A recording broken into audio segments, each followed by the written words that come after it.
Hello there, and welcome to Ag Wisdom Wednesday. My name is Wayne Key. I'm the UT Extension Agent here in Putnam County. I want to bring you a series today, or a special short video, talking about tree installation process and practices for properly getting a tree in your yard, and hopefully take you down the right path to how to get this done for you this spring. Of course, when it comes to planting trees, we've got spring versus fall application periods, or times that we can get trees in the landscape, whether it be an ornamental type tree that's got some color to it, or a deciduous, a hardwood tree, or even some evergreens. There's lots of different things that we can get in the yard this time of year. Spring works well. The most ideal time is fall. That allows that tree to establish a root system, to harden off during the winter, and be ready to really take off and grow in the spring. Springtime planting works well as well. The only thing is we got to make sure that we provide plenty of water throughout the summertime. Make sure when you consider what you want to plant that you consider placement, obstructions, power lines. Make sure that those trees are approximately 20 foot from the house so you don't have to dig that tree back up in the future.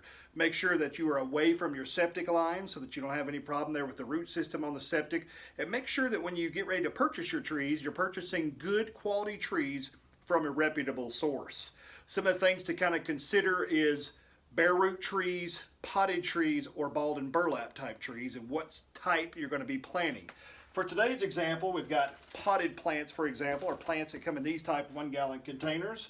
We have smaller containers for some smaller type trees that sometimes we use that you'll find in the nursery or landscape supply centers. Today we're going to be talking about bare root trees. Bare roots come like these, whips. The roots are actually bare, so there's nothing on them. They're just a bare rooted tree. And if you're planting these, that's not a problem. They work very well in the spring.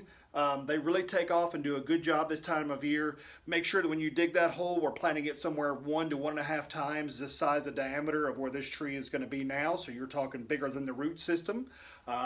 Make sure that when we get this tree in the ground and we've got it totally compacted, we're going to be planting to the exact, right at or close to the exact line that it was planted at when it was originally grown in a pot or container before it was marketed.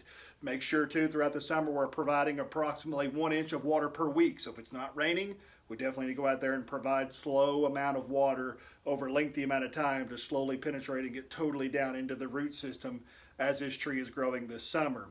Make sure too that if we're going to be thinking about fertilizing, make sure that we fertilize this tree. Think about that maybe this summer, this fall. Let's don't stress these new little whips before they get started and get their newly established spot and protection position. Make sure too that we protect these trees.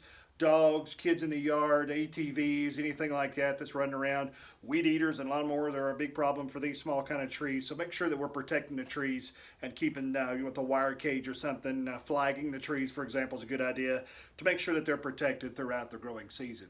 Hope you've enjoyed today's session on Ag Wisdom Wednesday. We thank you for joining us. Have a great day. Thank you.